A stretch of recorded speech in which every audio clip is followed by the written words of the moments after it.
Jay Crawford, Adam the Bull, Garrett Bush, Dustin Fox, Jason Lloyd, Tyvis Powell, plus, ba-da-da-da-da, you're loving him, Mikey McNuggets. And so many big names, it would take me hours to say all of their names. The ultimate Cleveland sports show starts now. Booyah! I sometimes wish that we had a pre-show That'd be crazy. that we could, make available to our paid subscribers. That'd be crazy. Because trust me, that's when the real tea is spilled. Don't even suggest before Steve Becker texts us and say, "Can we do that?" Steve, we cannot do that. That No. is not allowed. There is very confidential information being passed around. But it's good. I mean, It's good, It and is good stuff. In a perfect world where some of the stuff being shared could actually be shared to the public, then maybe. But Steve, before Yeah. you think about it, Yeah, no, Steve. that's not No. a realistic thing. I don't know what I was just talking about. I'll be perfectly honest. Man, I never know. I lose.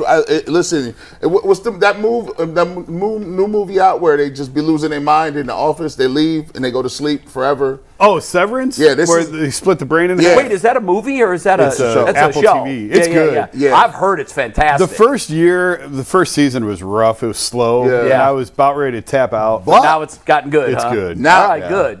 Every time I come in here and leave in here, I got Severance. They be like, "You don't know nothing." I'm like, they be like, "How's Jay?" Jay who? Yeah, I forgot everything don't when I know, Jay. walked out that door. With Jason Lloyd, does he have any scoops? I said, I only know ice cream. I don't know nothing about. I'd be losing it. I'm going to add that to my list of shows that I want to watch but never will.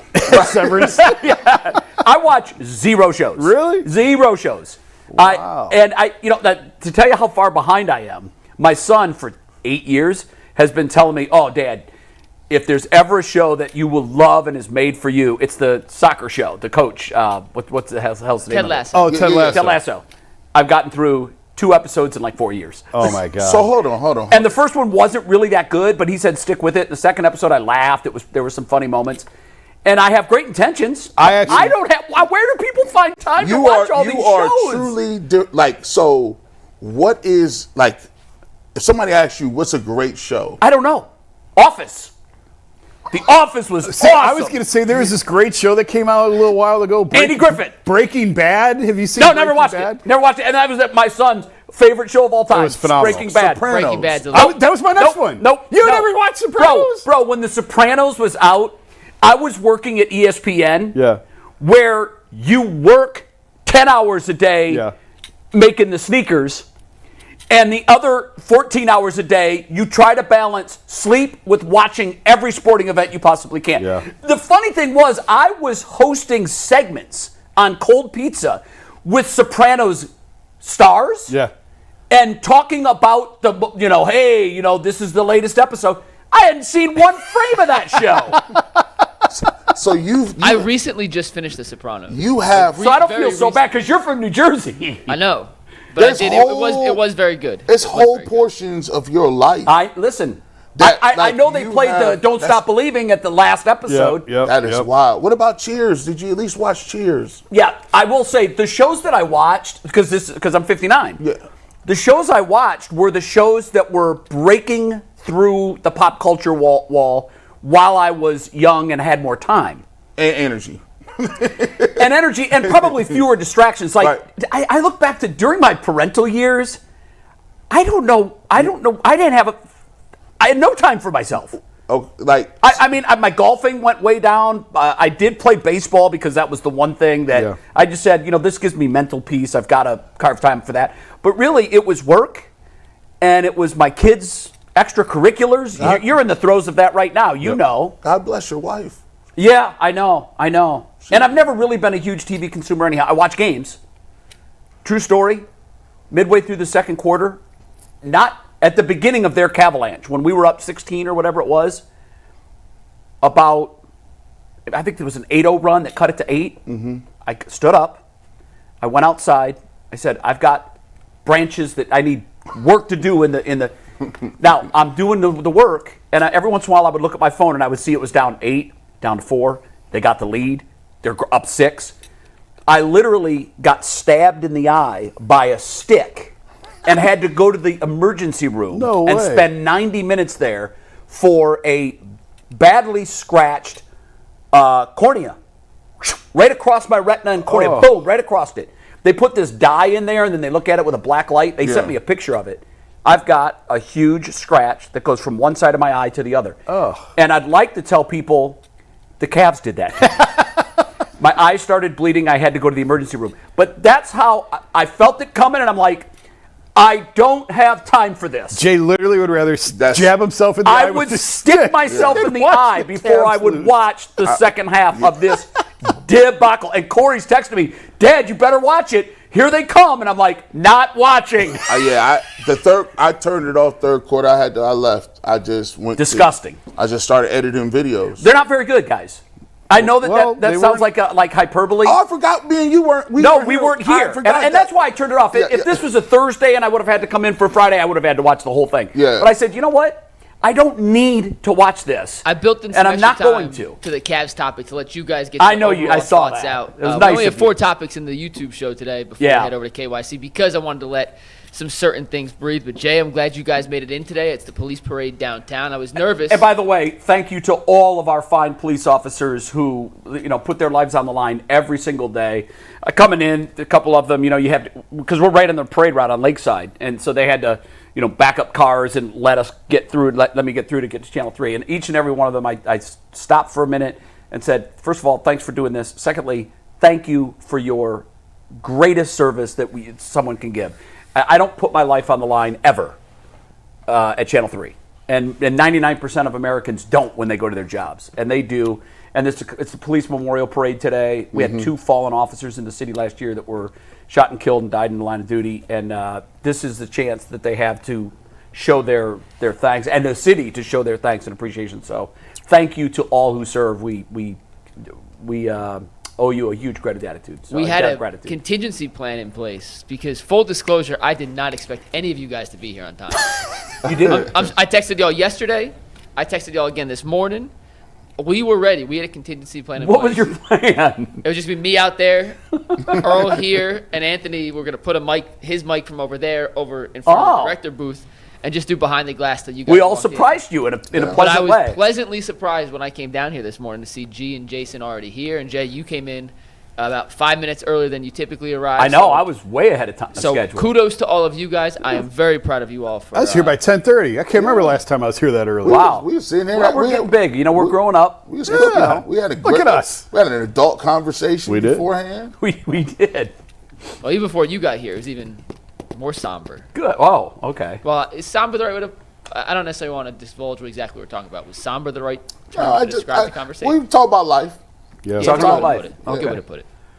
We got some sports still on the docket. We're going to talk some guards, some Cavs, some Browns, all the above for 90 minutes. Then we're heading over to WKYC from 12:30 to 1 for some never-before-seen content. If you don't live in Cleveland, you can't turn on Channel 3. You can download the WKYC Plus app and watch it live there. And with that, let's dive into our first topic of the day, guys. Our first topic of the day is brought to us by FanDuel. The NBA playoffs are in full swing, and every night delivers highlight-worthy performances, major momentum shifts, and can't-miss moments. Whether it's a game-winning shot or a breakout player, there's never been a better time to get in on the action. FanDuel makes it easy to stay in the game before tip-off and live with player props, performance trends, and same-game parlays. Fans have even more ways than ever to play smart and win big. New to FanDuel? Well, right now is the perfect time to sign up. Head to FanDuel.com/UCSS and place your first $5 bet. If that bet wins, you'll get $200 in bonus bets. Make every moment more with FanDuel, the official sports betting partner of the NBA. Jay, it is the first time a familiar friend will be an opposing foe tonight in Terry Francona as the guards take on the Cincinnati Reds as part of MLB's Rivalry Weekend. How are you going to feel for the first time seeing Tito in the opposing team's dugout? A little nostalgic. It'll be a little weird. It's not. I think it's going to be more weird when the Reds have to come here. Mm-hmm. That will really, really be bizarre to look over to the visitors' dugout and to see Terry Francona. I think back during Tito's time here with great fondness. He turned this franchise around. I always tell the story about he and I were doing a segment together at ESPN when he covered his mic and told me that he was leaving as soon as we were done with this segment. We were doing a SportsCenter segment live.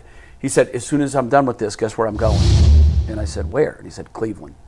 And I got immediately excited. I said, what? And I go, is it for what I think it is? And he goes, yeah, but.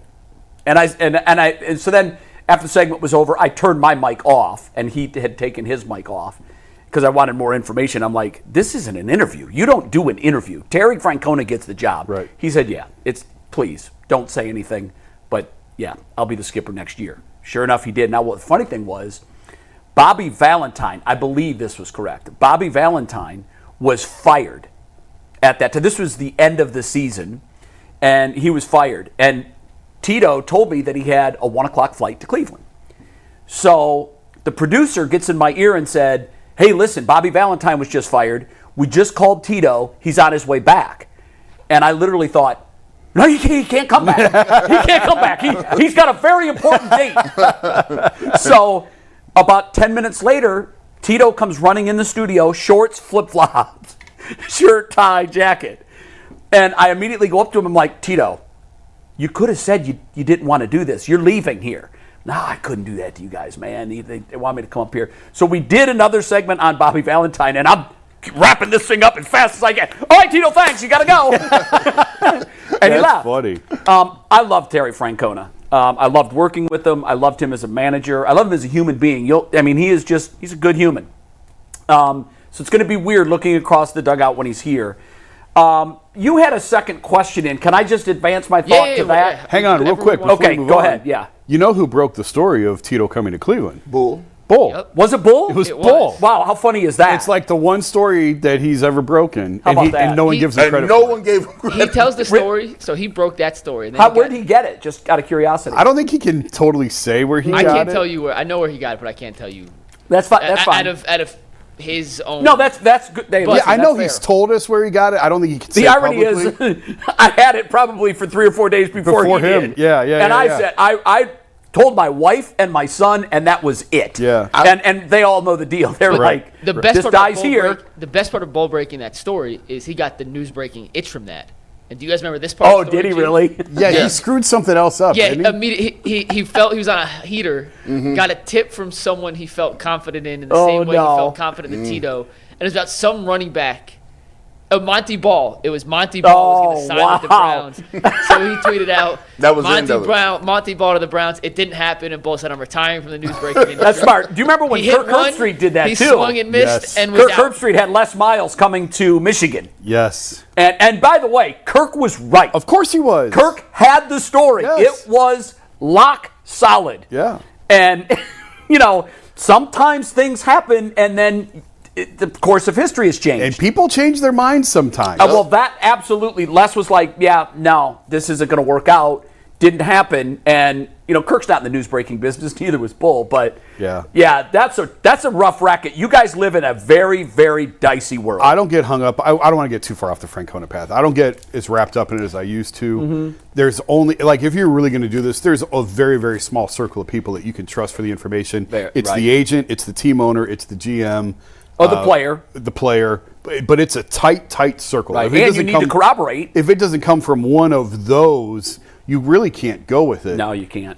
Because you wind up in situations like that where if you just hear it from somebody else, man, and it's funny because sometimes it winds up being true and people want to take their victory lap. It's like, okay, Yeah. now do it again. Like I Right. dare you to do it again Yeah. and get it right. The newsbreakers, we know who they are Oh, in of each course. sport. Yeah. And they deserve their flowers. That is not an easy world. Hey, man. I've said before, I'd never want to do that job. no, that's Shout out tough. to Dak Prescott. We were supposed to get him. He was supposed to get That's what happens. That's what happens when you try and become a newsbreaker and you're not. That's exactly what happens. it really is a tough world. But on Terry, Yeah. the second part of that question was, are the guards better off without Terry? Or the way things worked out? That's a complicated question. It is complicated, but I have an easy answer, Go ahead. quick answer. Of course they are. Terry's on the way out. Yeah. And I'm not saying that he's going to manage his entire career here. He likely won't.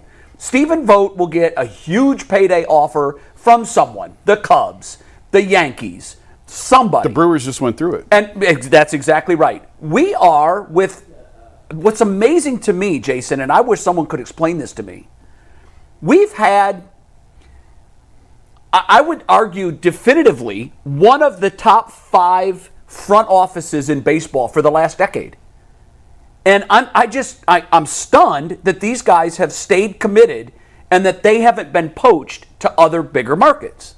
Well, what's funny about that is it leads right into the question I think Mike has set up for the TV show about owners in town. Yes. Ownership is why they're still here. Like, Mike Chernoff had the opportunity to go back and run the Mets. Right. The hometown team that he grew up rooting for. Yes. And he said, I'm good in Cleveland. Why do they do that? Because of the job stability that the Dolans That's provide. right. And as hard as we are and as hard as everyone is on the Dolans for spending, and it's rightfully so, they have created a culture of stability that these guys know, hey, I've got kids. I was having this conversation with somebody the other day. We look at the coaches, the GMs, as just these personal public figures and don't realize they've got private lives with kids. Right. Kevin Stefanski has kids like right in that wheelhouse of junior high going into high school. Like this is hard on kids when dad gets fired and they have to uproot them from their lives and you have to take them and move across the country and they have to start over in a different city. Yeah. Kevin's just the first one that popped in my head, but they've all gone through it. Cavs executives have gone through it with kids. It's hard. And they wind up staying in this city even after they get fired because of the kids. Antonetti has kids. Chernoff had, you want to go to a place where you can put in roots for 20 years and you can dig in and know I can be here. If I do a good job, I can be here as long as I want to be. Remember this conversation, because this is going to pay dividends in something I'm going to say coming up a little later. Just remember that. The topic that Jay is talking about, I really want to tease this. Every day on Friday we do 90 minutes on YouTube, 30 minutes on Channel 3. You're really going to want to flip over to Channel 3. If you don't have the app, you can download KYC Plus, watch it anywhere. The question is a fascinating question. Mike, I'm so glad we're doing this topic. I have a very easy answer, but the answer is if all 3 Cleveland sports teams could be owned by the same person, would you want that person to be Jimmy Haslam or would you want that person to be Dolan? It's a complicated question as well, but we're going to get into that. And I think, imagine for a second, and I'm sure this goes through his mind, imagine being Cherney and sending your kids to private or public schools in New York, and your first year the Mets are 68 and 96 or 94, whatever the math comes out to. Like, that place is brutal. Yep. Not just the media, the fans. Where in Cleveland, you have a little bit of cover. Not that he's ever had a season like that here, and not that he would have a season like that with the Mets. I think really all they lack is somebody like him, like Antonetti, and that those guys have stuck around for as long as they have boggles my mind.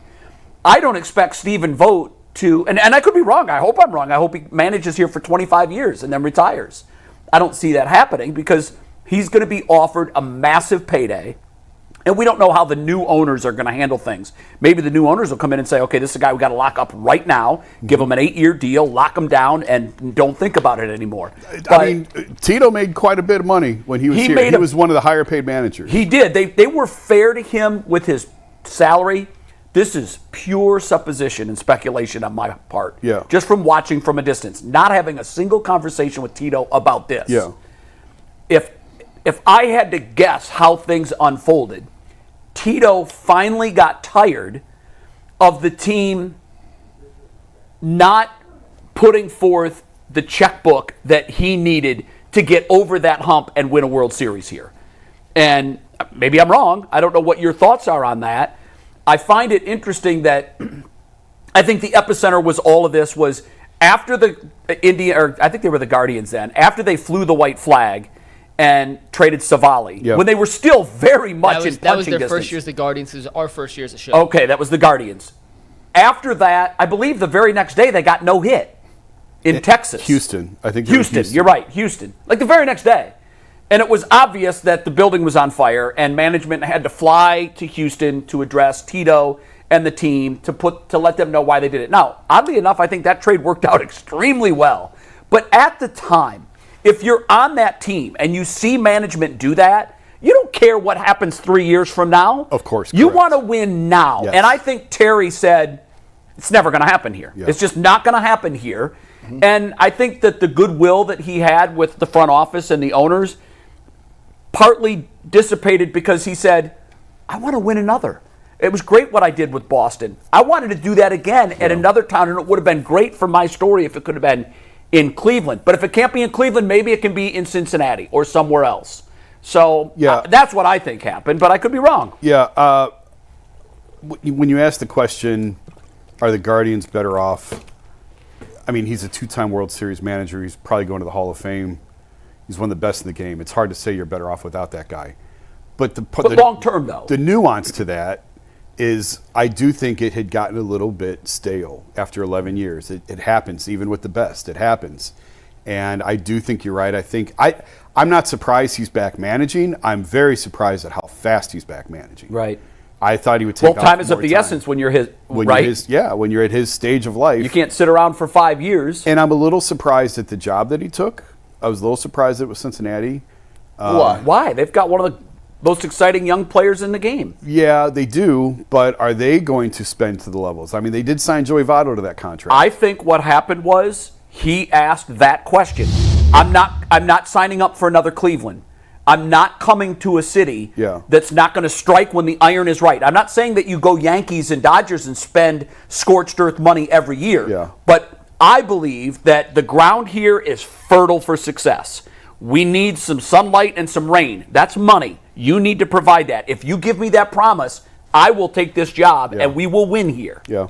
And that's what I think happened. I mean, also, you know, I don't know how big of a factor this is, probably very small, but it's worth pointing out. Obviously, he loves Arizona. He spends most of his time in Arizona. The Guardians and Reds share a spring training complex.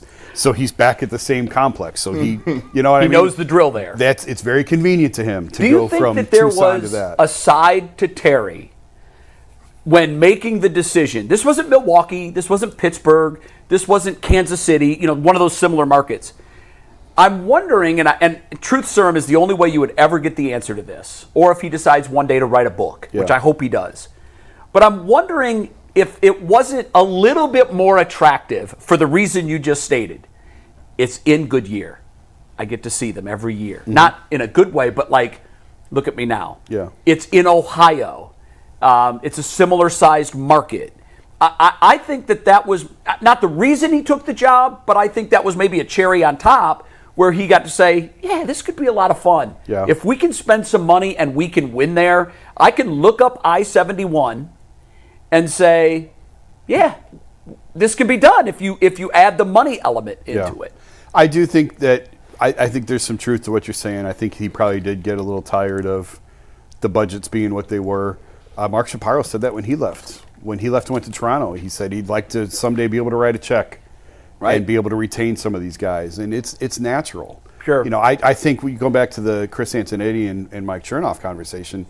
These are really, really smart dudes, right? Very. They're I'm going to make the correlation to something I said about Kevin Stefanski. And I think I don't know them overly well, but I know enough about Chris and Mark that I think, or Mike, Chris and Mike, that I think that they like the challenge of give them a coat hanger, some Windex, and some Scotch tape, and they'll build you a bomb. Because that's how Stefanski is. Kevin likes the challenge of, hey, we got 12 guys out. We got to put together a game plan with what we have left to try and win this game.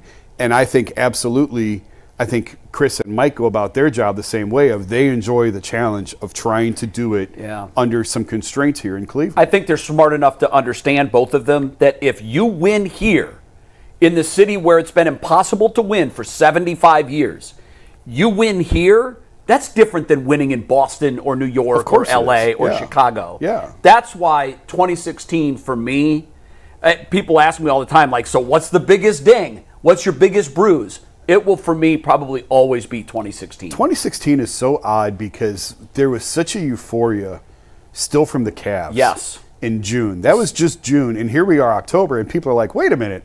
We never get to do this at all. Now you're going to tell us we're one game away from doing it twice? And when they lost, there are some true diehard baseball fans that I know that, like, they're okay with the Browns. They like the Browns. They like the Cavs, but they bleed baseball. Yeah. And they were devastated by that. That's me. But there are very few of you. Most people were like, nah, we had June. We're good. You're right. It sucks that they lost. It sucks. Like, had you not had that parade, had the Warriors finished off the Cavs, and then the Guardians blew, then the Indians blew 3-1, oh my God, the devastation. Gee, would you survive that month if that was the outcome? Of what? If they had lost. If the Warriors had finished off the Cavs, and then the Cubs came back from 3-1 down and beat the Indians. Oh, I would have imagine? kind of, it would have been, I mean, we used to that, right?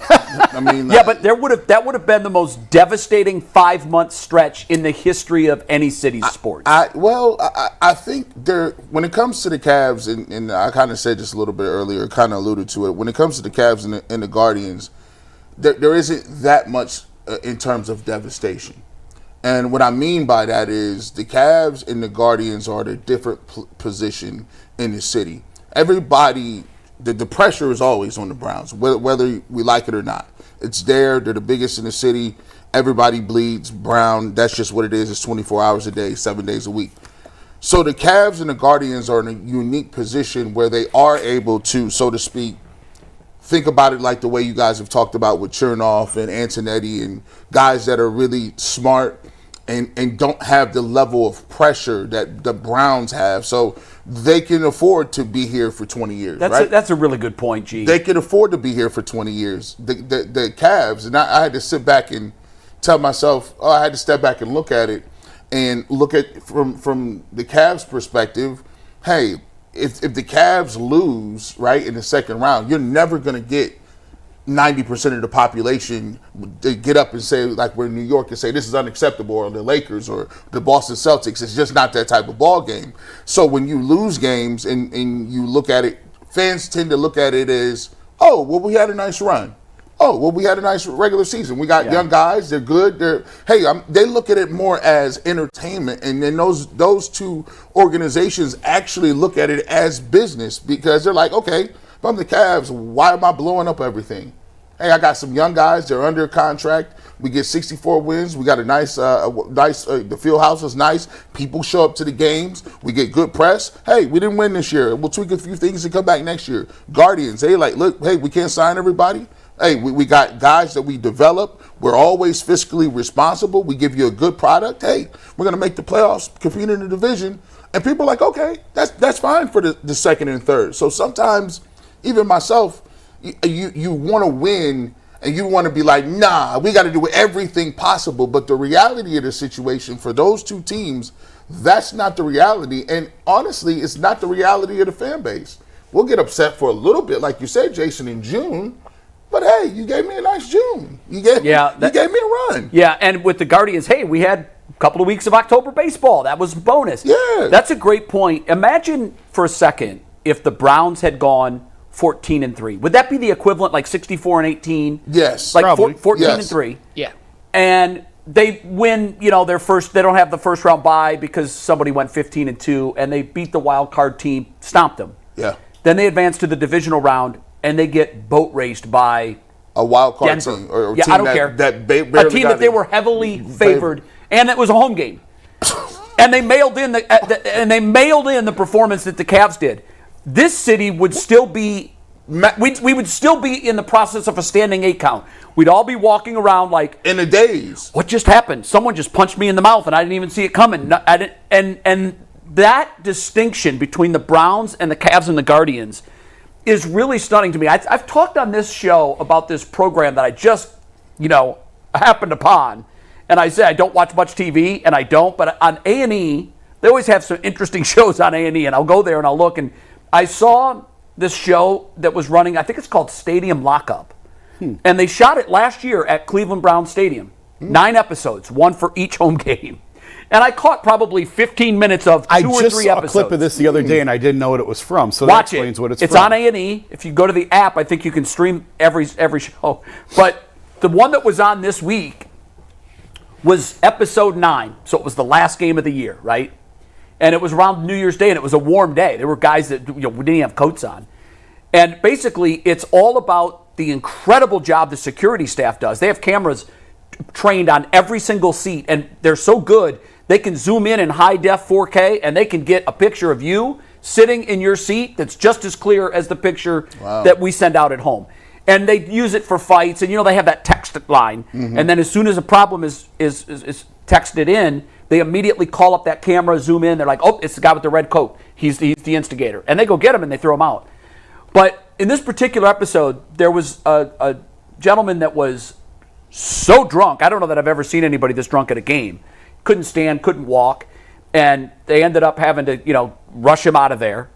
And then a woman had a seizure, and there were fights everywhere. And I go, this is what being a Browns fan does to us. This is what it does. This is week 9. This is the end of a long, long season. And they're getting bombed by the Dolphins. And everybody is just, taking out their frustrations on one another. Browns fans were fighting with Browns fans. Typically, it's like a fan from the other team's fan base gets in a fight. And no, this time it was Browns fans fighting Browns fan. We were fighting amongst ourselves. It's seizures, drunks. And I'm like, this is the life of the Browns fan. This is unbelievable. And for the Guardians and the Cavs, I do feel like, it's house money, man. We made the playoffs, all good. Hey, we'll get them again next year. Bring back the core 4. Let's go. Yeah, hey, listen. But if this was the Browns? No. He would. Oh, my God. No, that wouldn't be the thing. Crazy. Speaking of the Browns, that's what we're going to go for our next topic. If you want to see the Browns play football next year, then Game Time is the place to be getting your tickets, because Game Time makes getting tickets easier than ever for football, for basketball, for Major League Soccer matches, the chance, the atmosphere, the last-minute goals. It is a once-in-a-lifetime experience, and Game Time makes getting tickets easier than ever before. With last-minute deals, all-in pricing, and their lowest price guarantee, Game Time takes the guesswork out of buying Major League Soccer tickets, plus ticket prices actually drop as kickoff gets closer, so you can score some amazing seats at a great price. Take the guesswork out of buying tickets with Game Time. Download the Game Time app, create an account, and use promo code LOCKEDON for $20 off your first purchase. Once again, create an account, redeem code LOCKEDON for $20 off. Download Game Time today. Last minute tickets, lowest prices guaranteed.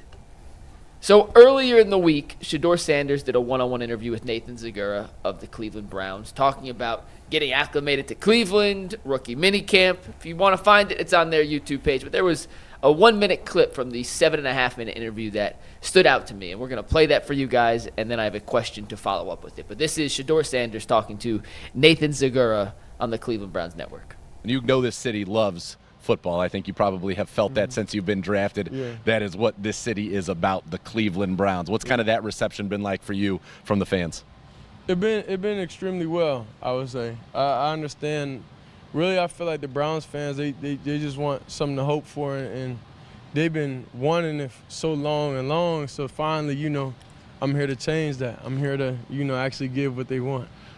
Well, you said you went to Jackson State. You said if you wanted somebody to turn a program around, you did it at Jackson State. You did it at Colorado. Now an opportunity here with the Cleveland Browns and an opportunity to compete, and that's something I know you don't shy away from. How excited are you about that opportunity? This is a city where one of the phrases is, right, everything is earned, nothing is given. Yeah. And you have an opportunity to earn that opportunity to be legendary, as you just said. Yeah, for sure. I mean, that's kind of like how my pops is, everything was earned. Yep. So, the most he was able to do for us is give us an opportunity to play the game, to have resources and stuff, and from then on it's about what you do with it. So Absolutely. That's why I'm grateful for the opportunity, and that's all I needed. That's why I thank Coach and everybody a part of the program and the franchise and everything. But I know what I'm gonna do with it. So that was Shedeur Sanders talking to Nathan Zegura. You can find the full interview on the Cleveland Browns YouTube page. In that clip, he said he wants to be the quarterback Cleveland's been waiting for, the quarterback that was promised. In his rookie season, what does Shedeur have to do, or what does Shedeur have to show to earn that tag as the long-term answer at the quarterback position for the Browns? Exactly what he's doing now. Going out, making sure that he's doing the right stuff, making sure that he's acclimating himself with his teammates, proving to himself to his teammates that he's a guy that they can get behind and lead. And most importantly, just, go out there and play. I think so much we've been caught up in, a lot of the titles and a lot of the stuff and the outside narratives around what he is and what he isn't. I think that, Shedeur and a lot of people want to see what he does on the field in Cleveland. We were 3 weeks or 4 weeks, about a month, I guess, since the draft.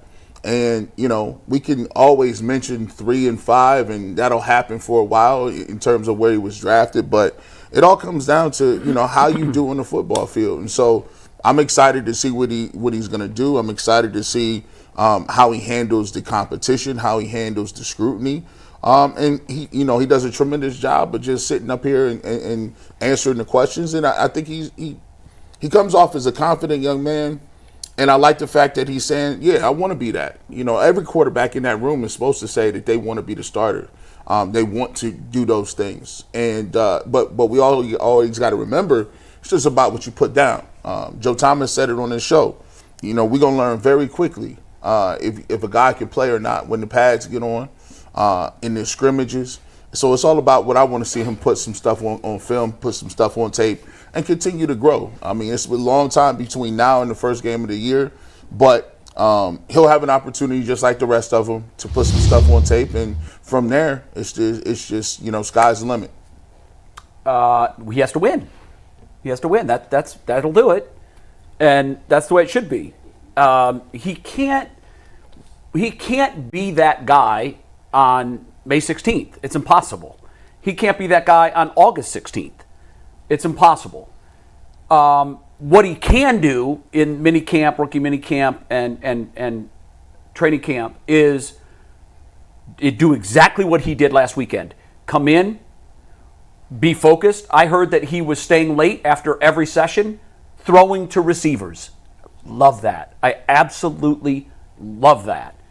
Doesn't mean anything unless it translates to wins on the field. So history says he's going to get a chance to play this year. Mm-hmm. Meaningful football, not just in the preseason. When the season starts, his number will be called at some point. That's just what history tells us. Be ready, be focused, come in and do your job. I love the bravado too. I love the fact that he says, I want to be that guy. I love that because we've had a lot of quarterbacks here that haven't fully embraced that. Mm-hmm. We are a city looking for a hero with a cape that plays quarterback for the Cleveland Browns. That's what we desperately have been looking for, that forever. I love the fact that he embraces that and says, yeah, I want to be that guy. I think that the person that ultimately is that guy, I'm not saying right now it will be him. I hope it is. But I think the person that ultimately comes in here and fulfills that role is going to have that mindset. He can't pussyfoot around it, and he can't be like, well, I'm here to, be the starting, to compete for the starting job. No, he's telling us, I want to be your Tom Brady. I want to be your hero. And I love that. I think that's the mentality he has to have. But when he gets his opportunity to play football in September or October or November, and I'm not saying he has to go 5-1 and throw 15 touchdowns and 3 interceptions. What happened last year in Washington is such a rarity that we'll be talking about that in 20 years. Mm-hmm. We are not, I hope I'm wrong, we are not going to be saying that next year about this situation. But what I would love to see is growth from week to week. With DTR, we all wanted him maybe to be the guy. We all thought, hey, the guy had a lot of college experience at a big school, familiar with big-time football. Every time he came out, he looked worse. I want to see progression. I want to see leadership. I want to see somebody take command. And ultimately, I want to see in year one that there's something there to keep investing in. What a wonderful world it would be if next year with our first-round draft picks, we don't have to take a quarterback. Jason, you said, well, me and McNuggets were there for the scheduled game, and I thought McNuggets said something that was important. What is the game plan? You said at some point he's going to get an opportunity. For me, at a perfect world, one of these young guys starts, right? I totally agree. I agree too. Because, be honest with you, like, we want a plan where we are now working on this year, and we want to see and give these young guys every opportunity to prove that they have something. So next year we have a plan involved to go different places, or if they're great, hey, we could get a tackle, we could get a receiver. Or if they're not great. But the problem that I would have is if you start off with the veterans and they get 7-8 weeks, and then you can't give them 7 or 8 weeks. You know what I'm saying? You can't give them that long. Then you give Dylan Gabriel a couple games, then you give Shedeur a couple games. Now we're at the end of the season, we're here with no question. We don't know what we got, and we're back again saying, okay, who is the quarterback? And ideally, they get those games earlier in the season because, Jay, when you give them games in December, some of those guys have already checked out by then. No, you need to play these guys early. The worst thing that could happen, you need them to be really good, one of them, or really bad. Yeah. You need one out of both of them. They both need to be really, really bad, or you need one guy to be really, really good. The worst thing that could happen is you get to December and we're sitting here going, are they the guys? if you squint hard enough, right. I think Shedeur can do it. He had some moments. Yeah, he had some moments. Remember that second half he had against Baltimore? That Baltimore game. When he completed 12 of 12. He was. Yeah. So you know what? We've got the 5th pick and we got the 9th pick. Let's take a left tackle and let's take a receiver. Because I think we're going to be okay at quarterback. And then you come out the following year and he falls flat on his face and you're right back where you were. You know what, though? What's crazy about that, Jay, is if you think back to Baker Mayfield, after year one, go poll Cleveland Browns fans. Oh, everybody. We found him. Yep. We found the guy. Yep. I almost burned my quarterback purgatory shirt. The Jets game. Remember the Jets game when the beer coolers popped up and he came in? Hey. I remember. I wrote about this. I was there that night. I vividly remember I was in the locker room and it was empty. The locker. I went in. I think Kevin was talking, and I went in the locker room, and there was the clickety-clack of the cane, of Jim Brown's cane. I guess that was Hugh Jackson, actually. Mm-hmm. And there was the clickety-clack of Jim Brown walking through the locker room. And it was just like me and a few other people in there. And Jim comes walking by and he smiled and he goes, I think we got him. We got our guy. We all thought that. After a half. Remember, but you know what? The rest of the season bore that out. Yeah. Remember, he came into that game against the Jets, and there was a throw. He threw this back shoulder, the sideline throw, seam route to Jarvis Landry, and I said, I haven't seen a throw like that in Cleveland in a year. I mean, it was back shoulder in the middle of the field. I just like the audacity of this young man to come in here and make a throw like that in prime time. Who do you think you are? Who do you think you are, sir? You know what's crazy about that, though, and here's why I bring it up. And I know we thought in that moment, we've got him. Yeah. And then what we saw the rest of the year, we've got him. Yep. And we all thought, this is it. And then the next year, we're like, maybe it's not. But then the next year they was just like, oh, we ready to go. Give me Odell Beckham Jr. I said, oh, it's over for y'all. We thought we had solved it. Yep. It was done. Yep. And so even sometimes when you think you know, yes, you don't. You don't. But the point is, for this year, you can only go where you're at. You're on the path of where you're at. You can only worry about where you're at. If it would be horrible mismanagement if Dylan Gabriel and Shedeur Sanders don't play till November. That's horrible mismanagement. I agree with that. If you think they're ready, like it's close, throw them out there. Jay, it may not be fair to them, but life's not fair. What's funny about you got 1 year to figure it out. You got to start Joe Flacco. Hell no, I'm not wasting another season. I'm not doing that. Are you coming over to my side? Well, here's what the schedule came out. Right. Okay? You knew what the teams now, were. Every year, when I get my first eyeballs on the schedule. Is this a surprise to you now, suddenly? Well, no, I've often said, fans are fickle. Hey, Tyvis has them going 8-9. No one Tyvis, put down the pipe. So when the schedule came out, and I put my eyes on it, and I'm being honest with myself, I'm going, oh, God. Well, week one's an L. Can we go back to week one? I picked them to win week one. No, they're not winning week one. Week one's an L. Oh, hell no, we're not winning in Baltimore. 2, 3, and 4 is crazy. Yeah. Packers, playoff team. Lions, playoff team. Vikings in London. We're 0-5. And then you know what I thought? Yeah, let's have this be an exploratory season. Yeah. I am on Team Jason now. Thank you. Come on in, the water's warm. I mean, listen, what better way, you say, what does he have to do to be a long-term guy? If one of these dudes comes out here and plays great in his second start against Baltimore, then he goes on the road in Detroit, and you might have a chance to win late in the game. Even if they're 0-something, you're looking like, man, it's a difference between you losing close you're right. than getting beat Sure. Straight up with a veteran. I said this countless times during the draft processes we're working up to this, when it was, are they on Shedeur or off the Shedeur? I said there's certain things in his game that I think I could see Kevin looking at and going, I can win with that. He's tough as hell.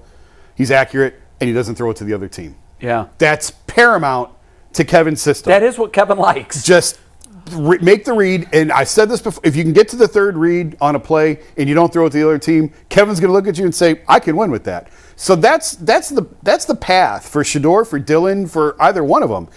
Are you tough enough to stand in the pocket and take hits? We already know he is. Are you accurate? Almost too tough. Yeah. Are you accurate? Yes. Will you throw it to the other team? Not usually. Okay. Well, now you have a path to play and to have success in this league. Because I do think Kevin will do a good job of protecting quarterbacks, put them in a position to succeed, play to their strengths.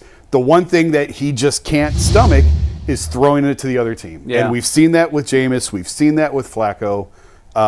Yes, there's a lot of good. There's big arms there, and those guys are probably have bigger arms than Shedeur, but they also kill possessions. And if you don't do that, and if you just keep moving the ball down the field, I think you can win with that style. Yeah, and I'm reluctantly on team gentleman's punt, which, by the way, like I'm floating in the water. I love gentleman's punt. I love that phrase. I think what I'm looking at next season, it's more an exploratory mission.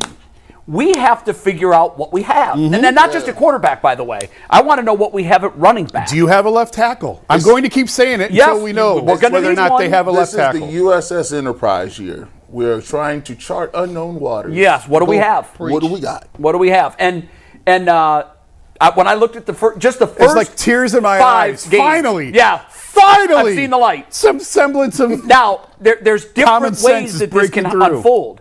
Like you said, we can be 0-5 and get motorboated in every game, and then you're like, okay, well, this ain't it. Yeah. You can keep playing these guys, and they're going to keep losing by 35. Or you can be in games. You can give Detroit a scare. Man. You can, give Cincinnati a scare at home to open the season. Give us reason for hope. Because there's different, all 3 and 14s are not created equal. That's right. Last year's 3 and 14 was a team that we all thought could fight for a playoff spot. Supposedly Super Bowl. What is next year if we're 3 and 14? And you know what? If the silver lining is if you suck really bad enough, then you get the number 1 overall pick. So last point on this, and we'll move to the Cavs. The Patriots drafted Drake May in the top 3 last year. Yep. They were a Joe Milton beating the Buffalo Bills backups. Yes, you're right. Away from having the number 1 overall pick. They are thrilled with Drake May, the progression Drake May made, the signs of growth and potential he showed, and they were in a lot of games despite not winning a lot of games. You're right. In hindsight, in the and moment, they think they have their guy. In the moment as it's happening, it's hard to lose those games. But if you ask any Patriots fan, and I went to school in Boston, I know a lot of Patriots. Last year, minus Joe Milton winning week 18 was a perfect case scenario. They got their guy at quarterback, and they were in line to have the number 1 unfortunately, it cost their first-year coach, who was there 1 year, his job. But I think they upgraded with Vrabel over Gerard Mayo. Listen, they ended up smelling like a rose because now they've got the guy they wanted all along. I've talked to a few people around that. They said that had to go. They knew. I talked to somebody in the organization who said they knew very, very early on that it was not going to work out. Yes, I was told the exact same thing. So it's a shame, but watch Mike flourish there. Watch him go. Well, from one thing that we have to figure out to another group we know quite a bit about. Let's talk a little Cavs here. But first, FanDuel. The NBA playoffs are in full swing. Every night delivers highlight-worthy performances, major momentum shifts, and can't-miss moments. Whether it's a game-winning shot or a breakout player, there's never been a better time to get in on the action. FanDuel makes it easy to stay in the game before tip-off and live with player props, performance trends, and same-game parlays. Fans have more ways than ever to play smart and win big. New to FanDuel? Well, right now is the perfect time to sign up then. If you head to FanDuel.com/UCSS and place your first $5 bet. If that wins, you'll win $200 in bonus bets. You can make every moment more with FanDuel, an official sports betting partner of the NBA.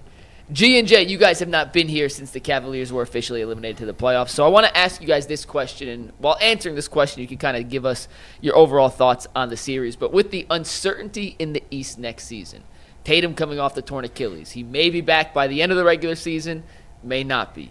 With the uncertainty in Milwaukee, Giannis Antetokounmpo may be willing to explore options outside of the Milwaukee Bucks. The Cavs are a team that just won 64 regular season games before flaming out in the playoffs in pretty epically historic fashion. With all that in mind and the uncertainty at the top of the East, G, does that boost the argument to potentially keep the core four together and let them run it back one more chance in Kenny Atkinson's second year with a full offseason with DeAndre Hunter, all those built-in components? Or are you on team, we've seen it 3 years in a row, we got to break this up in some capacity? It comes down to what do you want to do? If you want to be a team that is, traditionally like the Utah Jazz or, the Phoenix Suns of the time during Jordan, or some of those teams like the Indiana Pacers, or even the New York Knicks during that time when Jordan used to play. If you want to be those teams and have really good regular seasons and lose in the playoffs, you can run it back. But for me, there was a couple of things that were very alarming to me, and I'm glad I got an opportunity to cool off a little bit so I could break it down in a way that people can grasp and understand. Darius Garland is a good basketball player. Jared Allen is a good basketball player. Evan Mobley is a good basketball player. But there is a marketed level between those three guys and Donovan Mitchell. Donovan Mitchell has a game where he was the guy sitting out there on that bench looking out into the court trying to figure out what was going on after the series was over, and he was sitting on the bench and just kind of going through his mind about what he could have done better and how things could have gone better. There's a difference between those guys, and I've done some thinking in the last 48 hours or so, and I just don't believe that you can teach or coach passion, intensity, and physical mental toughness. That isn't a thing. I've never seen a person turn from soft to aggressive at any point in my life as what I've played in college or playing sports or watching. I've never seen that. So, or from tough to soft. Or yes, when you're tough, you are always tough. That's your mental. It's what you come with. I think that's a skill set. I think that's an ability, and I think that comes to you innately. When you look at Darius Garland, problem with Darius is he's a great player, but he's not going to grow up and be 6'5". He's a slight point guard. That's never going to change. You can say he can get in the weight room, put 20 pounds on it. That's not realistic. So when you have a guy like Darius Garland and he's being hunted on defense, you're gonna do that consistently on defense throughout the playoffs with whoever you're gonna play. When you get Jared Allen, they know what the game plan is 3 years in a row. They're gonna try to fight, bully, punch, kick, scream, do everything that they can do to do that. That's not changing in their game. So you have to look at it and say, do you want to imagine that they can just do it? And what you're asking is yourself to get lucky. I want to improve my team, and I want my team to play based on what we are. You never want to base what your team is on whether somebody else is injured, whether somebody else is hurt, or another team has deficiencies. Because the reality of it, the most disappointing thing that I've found is that from our fans, from a certain extent, there's this apathy. There's this, we were hurt, we were injured, guys were out, we'll do it. This is the third year in a row we've been talking about that stuff. We've been, Atlanta, you missed the play-in game. Then the first year you got beat 4-1 against the Knicks. Last year, 4-1 against the Celtics. Now it's 4 games to 1 against the Pacers. Sometimes you got to say, maybe you're just not that good. Maybe you're not better than the Pacers. And I don't believe the Cavs are better than the Pacers. They're not. You have to show that. Like, you guys can't make things up in your head in this head canon where, hey, guys are injured and, we can figure it out and they'll get better. You've been beaten 4 games to 1, so you're not better than the Knicks. You're not better than the Celtics, even without Tatum. You're not better than the Pacers. They've shown you that. So at some point in time, you're going to say, do we have what it takes to get better? And the skill sets that I think they're lacking aren't things that you can just assimilate overnight. I think the roster is flawed. I think they're a great regular season team. I think they're a great team. And the problem that we have is there's such good people. They're fun to watch. They're easy to root for. That is clouding our judgment and saying that if we just let it sit here and go as is, that one day it'll just all click for us. I don't believe that to be, and they have to do something, and if they want to tweak this roster to get to championship level. Okay. The question about does the uncertainty in the East mean they should keep the core four together? That's not the question for me. I do think Giannis could be on the move. That's been a talking point in the league for the last 3 or 4 years. Can Jimmy send him here? Well, okay, Do so we something talked that would about make that. Cleveland sports fans cheer for once? First of all, it's not possible under the league rules with where the Cavs are salary-wise. Giannis is not coming here. Even if they send similar contracts? No, you can't do it So because they're will not second happen. team. Not Definitively will not happen. They would have to trade Isaac Okoro and Dean Wade into another team's cap space, number one, to get under the second apron. Well, that could happen. Not really, because who's going to take Isaac Okoro Well, for $11 million? You're right. But Suckers board every 15 minutes. So here, you have to get out of the second apron first, Yeah. and then you have to match the salaries with Giannis. Is it impossible? No, but it's like the movie Dumb and Dumber. So you're telling me there's a chance? Well, remember when DeAndre Hunter happened, we were all like, oh, they did it. Well, they got out of the tax and they added a key piece. Now, what DeAndre Hunter did was it solidified the fact that they were going to be a second apron team. Yeah. So yeah, I do think Giannis could be on the move again. That's been a talking point in the NBA. I've had calls about that for years. I'm actually surprised that the Bucks GM just got an extension because I thought he was going to get fired and Doc was going to move into the president role. That was kind of what was being murmured behind the scenes. Right. And I think Darvin Ham was going to take over. But so yeah, Boston is going to break apart this summer. I think they're going to break off some pieces. That much is almost certain. Shams already said that, and Right. with Tatum going down, now they may try. I wonder if they may try and dip out of the tax entirely. Yeah, I wonder about that and too. try and cleanse and sort of reset. He's the not clock playing a little next bit. year. No. So, but that isn't the issue with the Cavs. The issue with the Cavs is you have 2 years left with this group, and then your own second apron misery, like what Boston is about to experience, is going to hit. I just said on the show the other day when I was driving in, I had a conversation with a guy from another team who thinks they have next year and that's it. And they're going to have to make hard decisions after next year, the Cavs will. I'm resting on the idea that they have 2 years left. That to me is more imperative than anything Milwaukee does with Giannis and anything Boston does. Yeah, the East is wide open. And if you believe in this team, so you're looking at your own timeline more so than what else is going on around you. You already know it's going to be open. But if you still believe in this group, okay, but you have 2 years. Should they believe in this group? I said after the game, I don't know how you bring Jarrett back, and I don't want to keep picking on Jarrett. I don't want to make this a pick on Jarrett thing. But I think he's the easiest piece to move that you'll get value for him. The problem with Darius is he's making $40 million. And this is a league-wide problem. We saw that with, I think it was Wagner that got the max extension in Orlando, and you're like, is he really a max player? The league is now at the point where they're handing max contracts out to guys that aren't necessarily max-level players, but you don't really have a choice. You want to keep your team intact. So you either have to give them the max or what's the alternative? Right. And I think Darius falls in that category. Darius is a great player. He's a great player when he's healthy, when he's on. But is he a max-level player? I don't know, maybe. Let's back to the Browns argument. If you could squint hard enough, you might be able to see it. So now you're kind of in a corner here with some of these contracts. So I don't know that you're going to be able to move Darius and get full value for him. I talked to one team that said we wouldn't touch him for $40 million. I know of another team for sure that say, yeah, we think there's something there. Yeah. But Jarrett at $20 million, Jarrett's on the books for $20 million for one more year, and then his extension kicks in. And I just don't see it like Jarrett against the Knicks saying the lights were too bright, and Mitchell Robinson pushing him around. And then last year, the fiasco with the injection and the ribs and leaving and never coming back. And now this year, he had moments in this postseason, but then in the 2 games when you needed him most, he was absent. He had 11 points and 6 rebounds in 2 games combined in the most important 2 games of the stretch.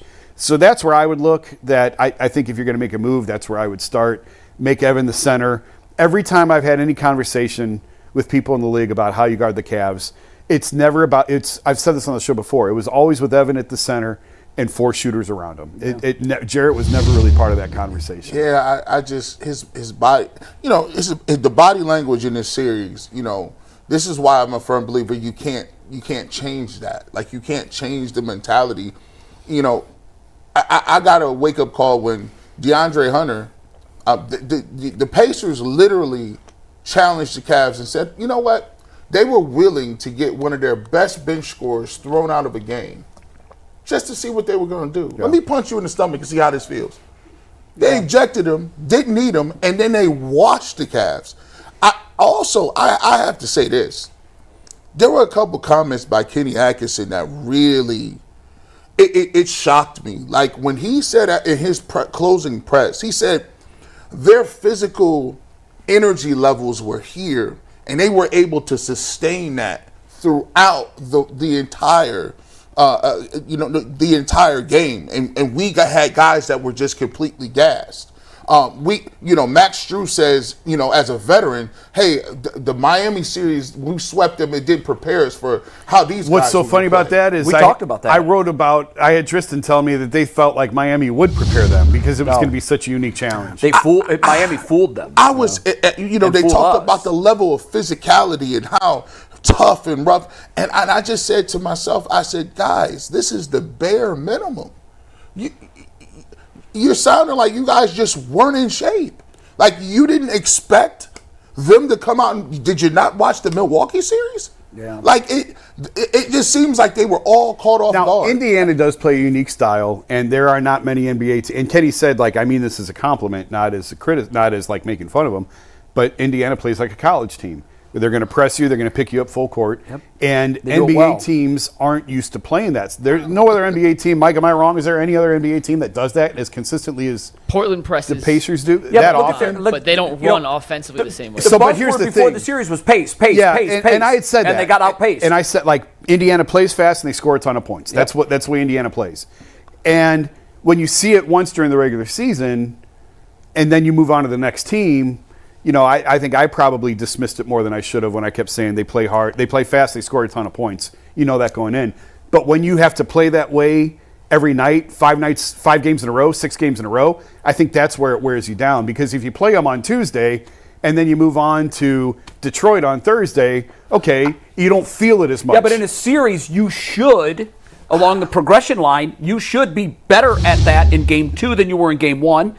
Better at that in game 3 than you were in game 2. And I didn't see any of that. But if you haven't played that way all year and now you get hit with it 6 and 5 in a row. I know that, but that's the playoffs. Go ahead, So I also think, and this is, I'm not making an excuse because I don't think there's any excuse for. No, there is no excuse. After game 2. So I just want to make this clear. Yeah. I'm not making an excuse for what happened. But when you're playing without 3 of your key guys in game 2, and I'll make the big point here. Donovan had a 50.1 usage rate in game 2. Yep. Not only is he carrying an entire load offensively, but they're picking you up full court from offense. Pacers picking you up full court. So now you're executing and using more energy just to bring the ball across half court. But it's also and they're chasing using more guys. energy. Say it again. They're also using more energy. They're used to that though. They've played I know that for they 82 are. games. It wore us down like that. Game 2, I think when we look back on it, and Donovan was cramping at the end, they couldn't get the ball in. Jared Allen played a really good game 2, but at the end was a little short on the rebound, played more minutes than he had. I think game 2 zapped every ounce of energy out of this team. Especially because of the outcome. Had they won that, there might have been a bounce back. You compound the outcome to the fact that the guys on the court that night had nothing left. But what's weird about that is the one game in the series they won was the game after that. And Indiana missed shots that game. That was the one game Indy didn't shoot. Okay, but we won that game. I'm just once again not making an excuse. I'm saying that game wrung every ounce of energy fair. out, and That's then in games fair, 3, 4, 'cause it and did. 5, with hobbled guys getting picked up full court, they just never had the legs to bounce back in a way, and that's a testament to Indiana and a fault of Cleveland. I just think that's the reality of the situation, not an excuse. The reality. Here's my thing. I just have a hard time going back. If this was a 1-year thing, fine. But you've been gentlemen swept 3 years in a row in the second round. Yes. That is it's not a one-off anymore.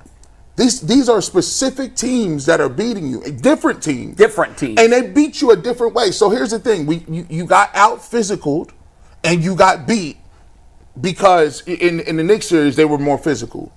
The Celtics, they were longer, more athletic, and they hit more shots. They were better. Yeah. They were better. The Celtics are the one team you can I know we got to move on. The Pacers, they got you with speed and pace. My thing is, just to throw out really quickly, Oh, we do? If we got time, G. You're good. If you Don't can rush. squint and you can look. I don't think the Cavs have a major advantage given what the regular season is and what I saw in the playoffs. Playoffs and regular season are two different things. The Pistons in the playoffs look damn good. They did. The Pacers in the playoffs look damn good. The Knicks look good. The Celtics look good. Hey, give Orlando a couple more shooters. They look good. The Cavs are not head and shoulders better than everybody else. I think we need to tamp down that. Like, yes, we played well, we are not head and shoulders or better than all these other teams. My answer to the question starts right there. It starts right there. Jason tells me, and you know far more about this than I do. We can't move contract. We can't move. This is who we are.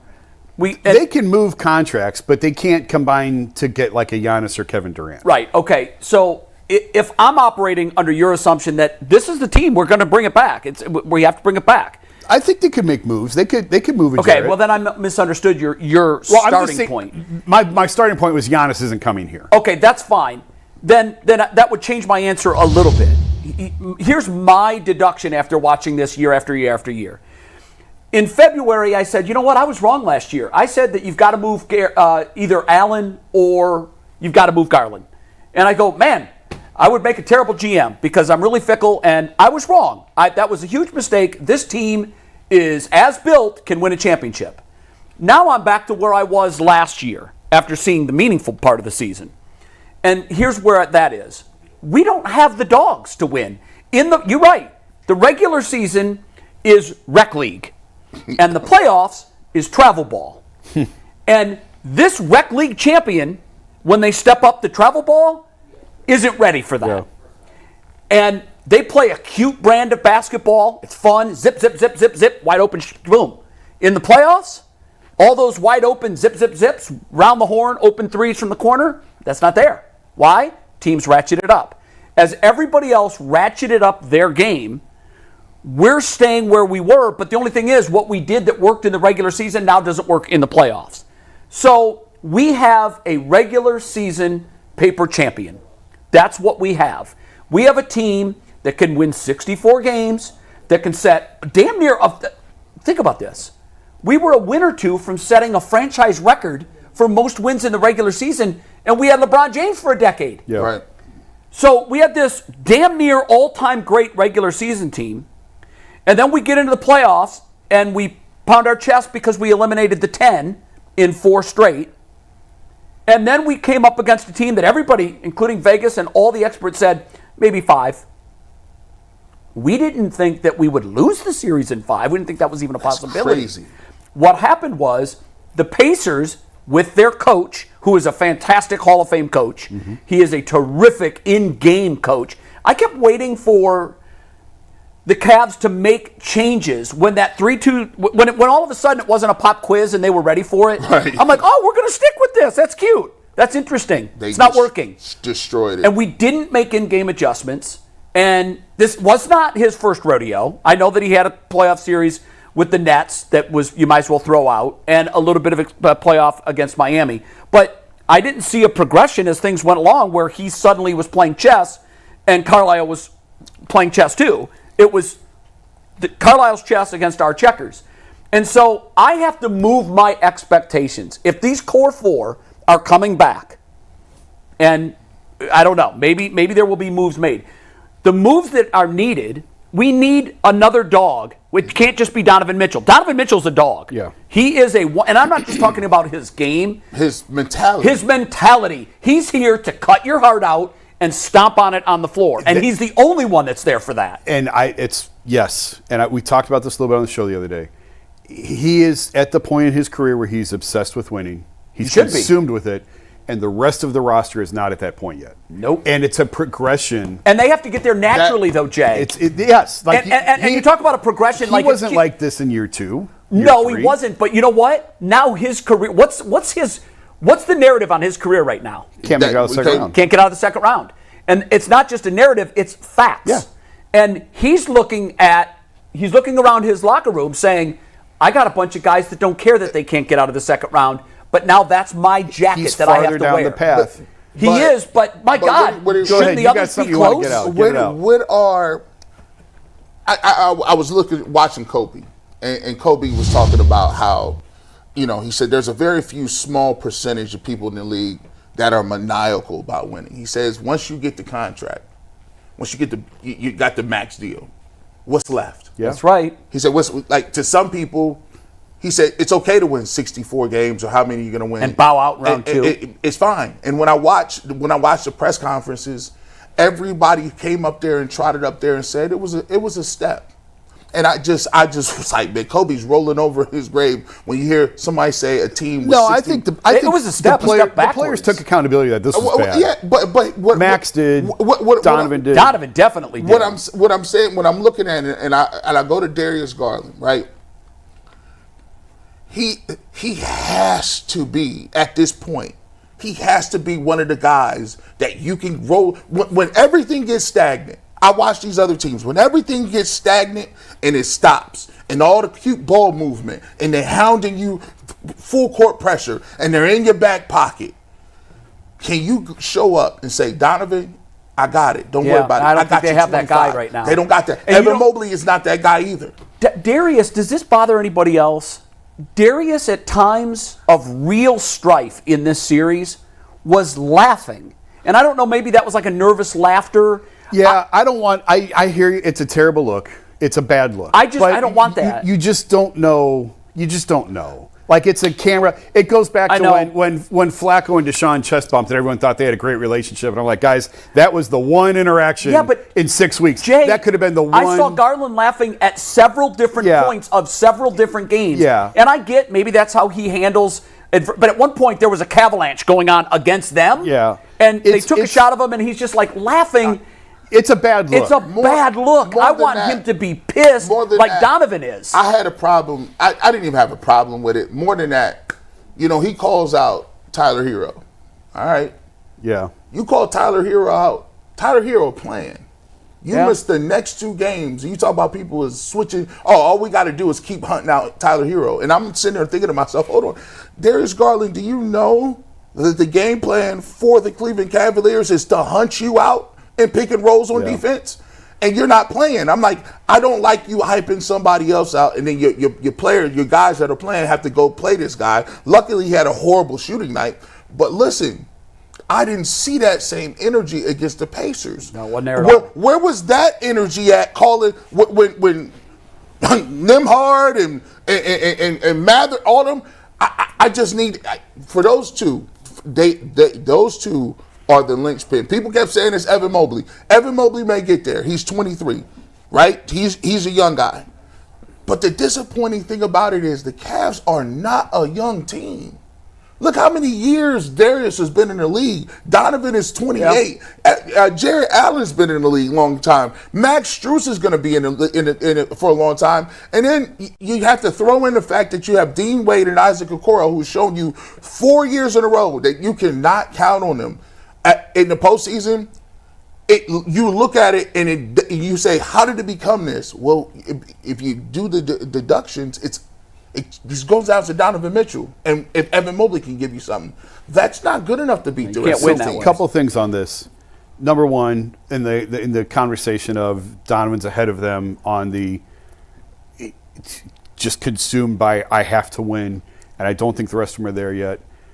It's part of it is these guys just have to get there on their own organically, and part of it is Donovan has to bring them along. When LeBron can he? When LeBron came back, that was one of the things that he did. Because he had a young team that had. You think Kyrie was desperate to win? You think Tristan was desperate to win? But they got rid of Deion Waiters. They got rid of Deion. Yeah. And they had young dudes who were making some money.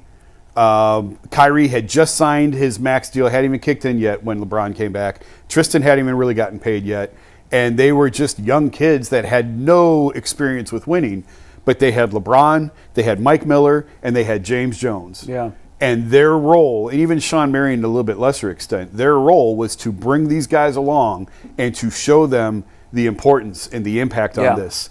And so you can make dogs. You can turn them into dogs. I don't believe that. I don't think you can. I don't know. But if it's in there, maybe. But I just haven't seen it. I do think that there comes a point for, and G, you're right. Like, I had that conversation with LeBron last year here about some dudes ain't built for the moment, man. Like, they got their money, they got their bag, and they're good. And you can't win with those guys. And I'm not saying that this roster is full of those guys, right. but they exist. But they have to.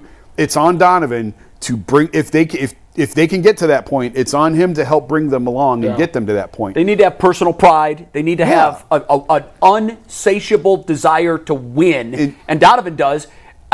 Answer this question, both of you guys. How many players on the Pacers played at or above their skill set in this series? All of them. Every single All of them. How many Cavaliers played at or above their skill set? One. And to me, that is the ultimate. That's a great question. That's it. That's a great question. In the playoffs, you have to play better than you are.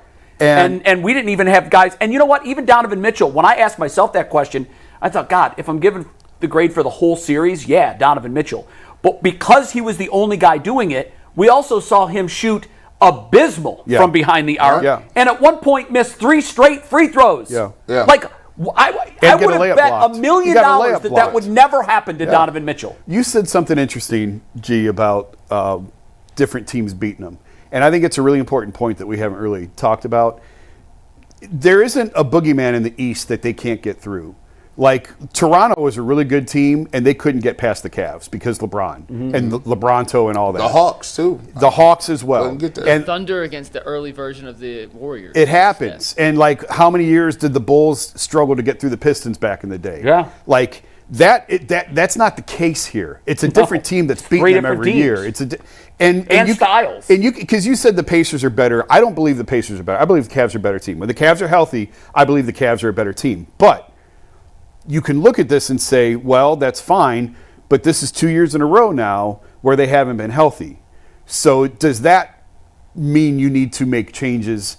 Because God, look at they scaled back everybody's minutes. But that was the disturbing thing too. But everybody should have been fresh, rested, healthy, and ready to go, and they weren't. And Jay, I know we could argue till the cows come home that the Pacers or the Cavs are the better team, but styles make fights, right? Yeah. Sometimes the best fighter in the world has a kryptonite, and it's one guy that can deliver it, and he just can't get over the hump. Like everybody, we all knew Mike Tyson was a better fighter than Buster Douglas, but Buster landed one, and on that night, he was the better fighter, and that's all that he needed to be. Right. This isn't the case of, oh my God, they beat everybody but the Pacers or the Knicks or the Celtics. My thing on this is the Pacers are a better team, guys. I believe it. They played 9 games this season. 9. And the Cavs won 2? How many times they were 3-1 in the regular season and 4-1 in the playoffs. So the Cavs were 2-7 against the Pacers. Here's the most blow-away stat of the entire season. The Cavaliers all year long lost 10 home games. 5 of them were to the Pacers. Yeah. That's their style just crazy. is better. What they do, and it probably has something to do with the coach and their personnel too, but they're just better than us. I still think the Cavs are a better team when they're healthy. They weren't healthy. That did play a role. 2-7. But this is but 2 of those games were late in the year, and the Cavs didn't play anybody. And playoffs mattered. I look at it, Jason. They got destroyed in Game 4. Yeah, they did. Game 4, there's no excuse for it whatsoever. But it happens. Like, listen, I'm not trying to make excuses. Tough. Teams get blown out in the playoffs all the time. They do. I know. But if you don't blow Game 2, now you're coming home 2-2, and it's a totally different series than what it was. So Game 2 will always be the crippling point. They own that. But I think there comes a point where you have to stop saying, hey, if they're healthy, they're the better team. Right. Because this is twice now, 2 years in a row, where they weren't healthy, and so therefore they weren't the better team. Either you have guys who can't play through the injuries, who it impacts because guys are hurt all the time, it's dogs, and they Jay. still manage to play through. Donovan's a dog. So you have to look at this and say, is it just really, really, really bad luck 2 years in a row, or is it the fact that we have guys who, when they get hurt, they can't play to the level that they're You said something on your Channel 3 hit with Nick and I the other night that was absolutely true. My co-anchor at the time, when you were saying it, looked at me and said, is that true? And I said, yeah, it's true. You'd said that of all the injuries, perhaps the one that should have kept a player out was Donovan. And he's the guy that played. Yep. It comes back to my point of you win with dogs. Yeah. And we got too many cats. Yeah. You win with dogs. You win with guys that say, yeah, I'm hurt. Of course I'm hurt. We're all hurt. It's May. I'm playing. Yep. Because this means more to me than my paycheck. Could you tell me, I can give you 5 teams in the East that are more physical than the Cavs? Oh, I can too. There's probably more than 5.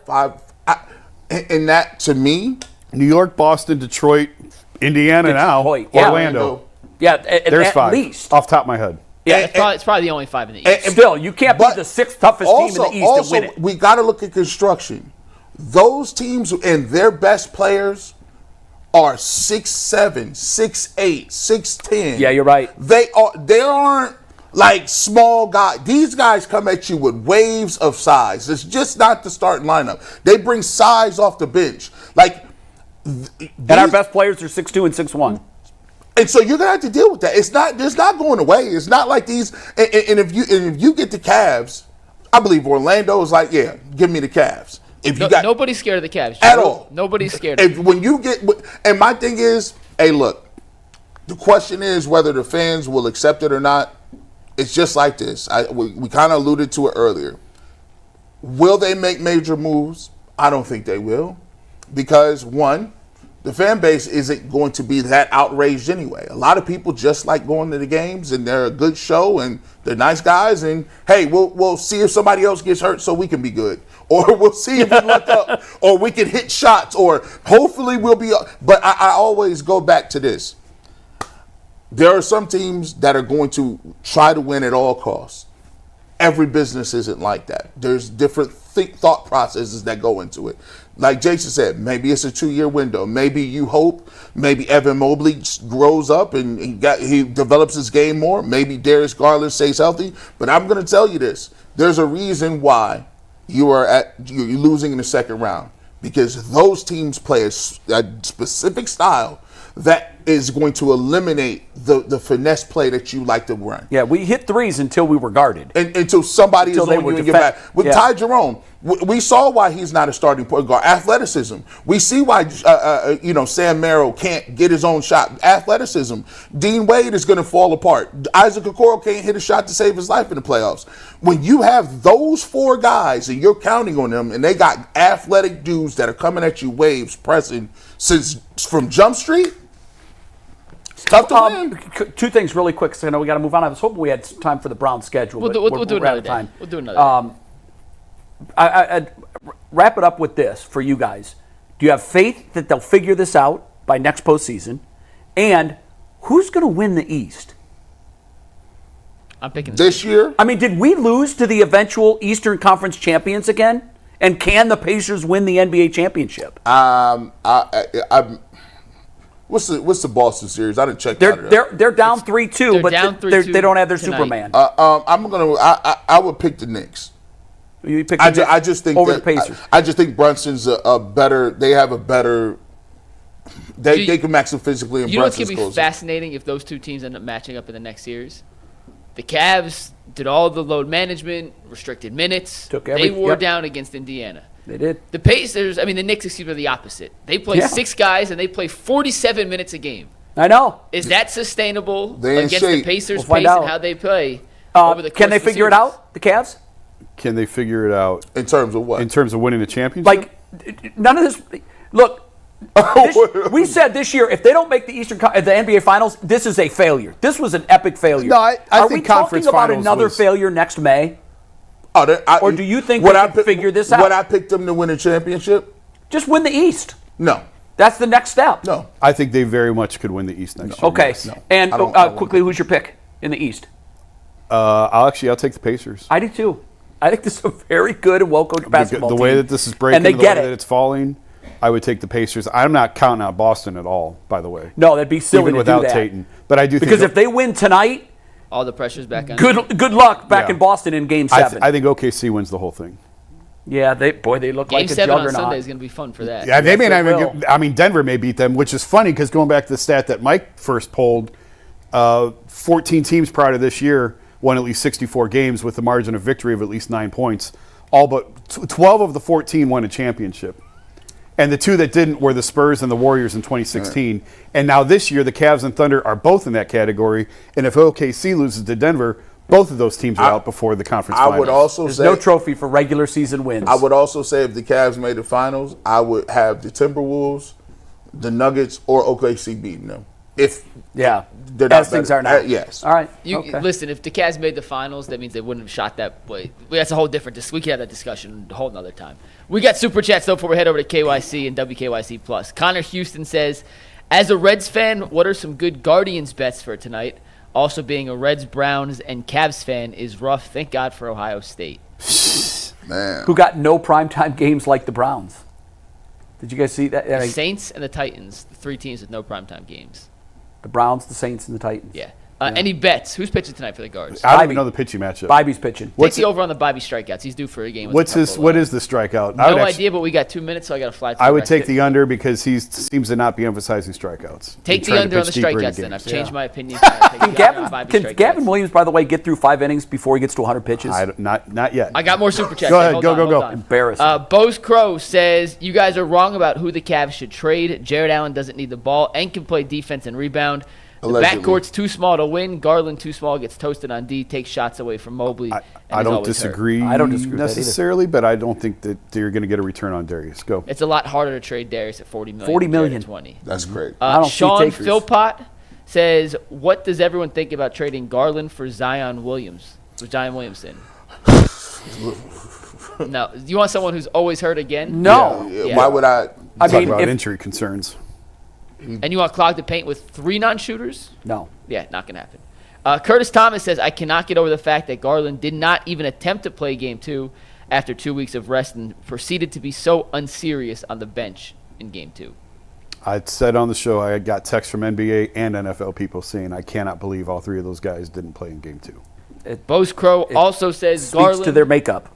Garland is soft mentally and physically. Trade him. And Prophet says Mason Graham was talking about Coach Jacques, the D-line coach in his interview, not JOK.